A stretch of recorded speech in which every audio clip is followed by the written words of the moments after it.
médula oblonga, masa neuronal responsable de múltiples funciones autónomas involuntarias, que van desde el vómito hasta estornudar. La médula contiene los centros cardíacos, respiratorios, inducción del vómito y centros vasomotores.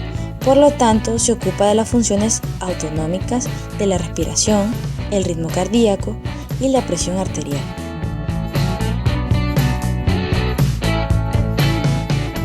Corte vulvar a nivel de las olivas inferiores. El núcleo más grande de este complejo es el núcleo olivar inferior. La sustancia gris tiene la forma de una bolsa arrugada con su boca en dirección medial. Es responsable de la elevación que se observa en la superficie del bulbo, denominada oliva. También se hallan presentes los núcleos olivares accesorios dorsal y medial, que son más pequeños. Las células del núcleo olivar inferior envían fibras en dirección medial a través de la línea media, que ingresan al cerebelo por el pedúnculo cerebeloso inferior. Fibras aferentes llegan a los núcleos olivares inferiores desde la médula espinal, que son los haces espino-olivares, y desde el cerebelo a la corteza cerebral. La función de los núcleos olivares se relaciona con el movimiento muscular voluntario.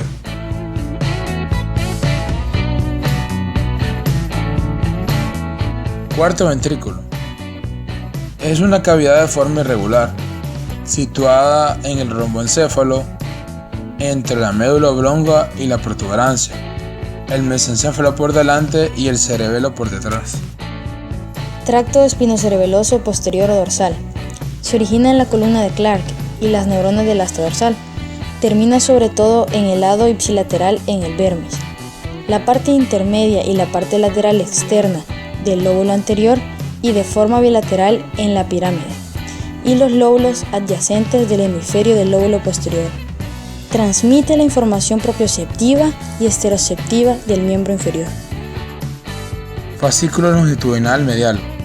Forma un pequeño tracto de fibras nerviosas situadas a cada lado de la línea media por detrás del menisco medial y por delante del núcleo del hipogloso.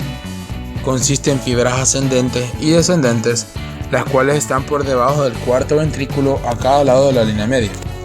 Es la vía principal que conecta los núcleos vestibulares y cocleares o los núcleos que controlan los músculos extraoculares. Tracto espinocerebeloso anterior o ventral. Procede de ambos lados de la zona intermedia de la médula espinal y puede proporcionar al cerebelo información desde interneuronas localizadas en esa región. Constituye una vía compuesta que contiene componentes cruzados procedentes de los segmentos sacrococcígeos inferiores, las células del límite espinal lumbar y diferentes grupos celulares de la zona intermedia lumbar. Tracto tectoespinal. Está vinculado con los movimientos posturales reflejos en respuesta a los estímulos visuales. Las fibras asociadas con las neuronas simpáticas en la columna gris lateral están relacionadas con el reflejo de dilatación pupilar en respuesta a la oscuridad. Las fibras nerviosas de este tracto se originan en las células nerviosas del folículo superior del mesencéfalo. La mayoría de las fibras cruzan la línea media poco después de su origen y descienden a través del tronco del encéfalo cerca del fascículo longitudinal medial. Desciende a través de la columna blanca anterior de la médula espinal cerca de la fisura media anterior.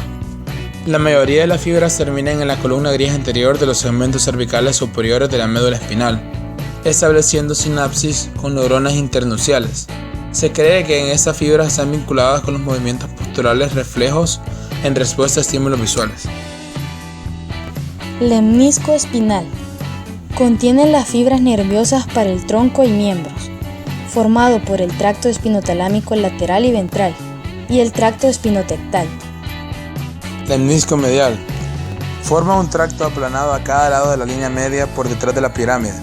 Estas fibras emergen de la deposición de los lemniscos y transmiten información sensitiva al tálamo. Está formado por los tractos espinotalámico lateral y ventral y los tectoespinales. Rota a medida que se dirige desde el bulbo hasta la protuberancia y que está ubicado en la parte más anterior del tegmento, por detrás de las fibras arcuatas internas. Está acompañado por los lemniscos espinal y lateral. Núcleo olivar accesorio medio. Se encuentra entre el lemnisco medio y el núcleo olivar. Núcleo olivar dorsal. situado inmediatamente por detrás del núcleo olivar. Los núcleos accesorios son filogenéticamente más antiguos que el núcleo olivar o núcleo principal. Las pirámides están compuestas por haces de fibras nerviosas, fibras corticoespinales, que se originan en grandes células nerviosas de la circunvolución precentral en la corteza cerebral. Las pirámides se abusan en su extremo inferior, sitio en el que la mayoría de las fibras descendentes se entrecruzan, hacia el lado opuesto, formando la decusación de las pirámides. Tracto solitario. Está formado por un conjunto de fibras eferentes provenientes de los nervios craneales, hipogloso, glosofaringeo y vago, y se dirigen hacia los núcleos del tracto solitario en dirección lateral. Núcleo olivar accesorio dorsal. Está situado inmediatamente por detrás del núcleo olivar. Núcleo solitario. Es el centro de relevo de la información aferente visceral.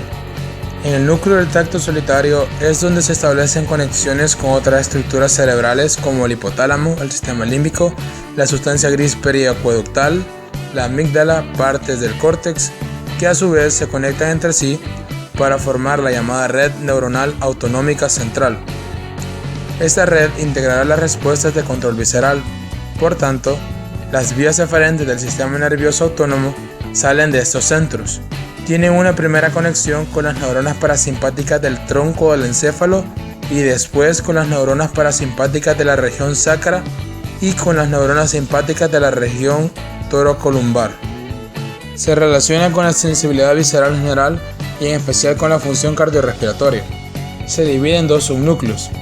El visceral general es caudal y medial, mientras que el subnúcleo visceral especial, o sea el gusto, es rostral y lateral. Núcleo motor del vago. Es una columna de células dorsolateral al núcleo lipogloso y que se extienden tanto en dirección rostral como caudal. Los axones en esta columna cursan en dirección ventrolateral en el bulbo y emergen de la superficie lateral entre la oliva inferior y el pedúnculo cerebeloso inferior. El núcleo espinal del trigémino es un núcleo en la médula que recibe información acerca del tacto profundo, dolor y temperatura, provenientes de la cara ipsilateral.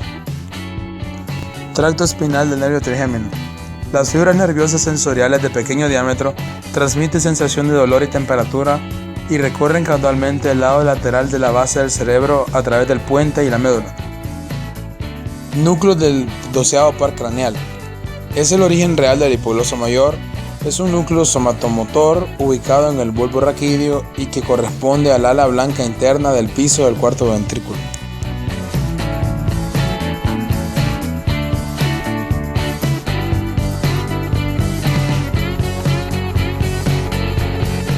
La oftalmoplegia internuclear es un trastorno de la mirada conjugada en el plano horizontal, debido a la lesión del fascículo longitudinal medial, haz de fibras entre el núcleo del sexto par de un lado de la protuberancia y el núcleo del tercer par del lado contrario en el mesencéfalo. Es muy característica de la esclerosis múltiple, aunque también puede tener origen vascular. Tanto al mirar a la derecha como a la izquierda, ninguno de los dos ojos es capaz de aducir. El ojo derecho queda en línea media al mirar hacia la izquierda y el izquierdo al mirar hacia la derecha.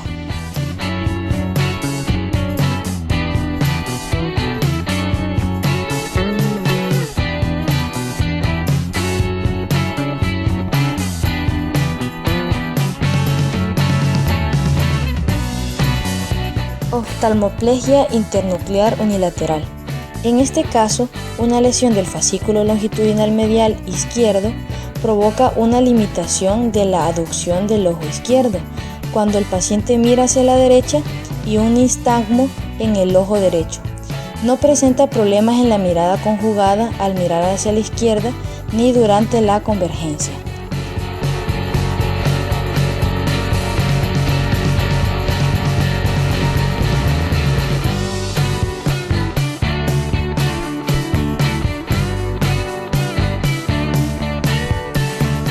El síndrome vulvar medial o síndrome vulvar anterior ocurre generalmente por oclusión de las ramas paramedianas procedentes de la arteria vertebral o de la espinal anterior.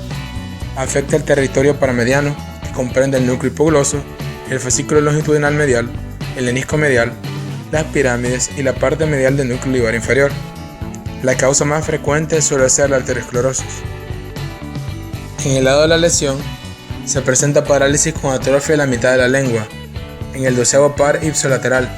En el lado opuesto a la lesión, hay parálisis de la extremidad superior e inferior sin afección de la cara, alteración de la sensibilidad táctil y propioceptiva en medio cuerpo, el haz piramidal y el menisco interno contralateral. El síndrome vulvar lateral o síndrome de Waldenberg aparece por oclusión de la arteria vertebral intracraneal y con menos frecuencia por afectación de la arteria cerebelosa posterior-inferior. La causa más frecuente es la arteriosclerosis, aunque también podemos verlo por disecciones arteriales, tóxicos, drogas. Este síndrome provoca disminución de la sensibilidad termoanalgésica ipsilateral facial debido a la afectación del núcleo trigeminal. Puede aparecer también dolor facial espontáneo ipsilateral, hipoalgesia e hipoestesia de tronco y extremidades contralaterales por alteración del tracto espinotalámico. Parálisis de nervios craneales bajos por afectación del núcleo ambiguo, noveno, décimo, décimo primero, con parálisis palatofaringeo y cuerdas vocales que se manifiesta como ronquera, disartria y disfagia. Hipo por afectación del centro medular respiratorio.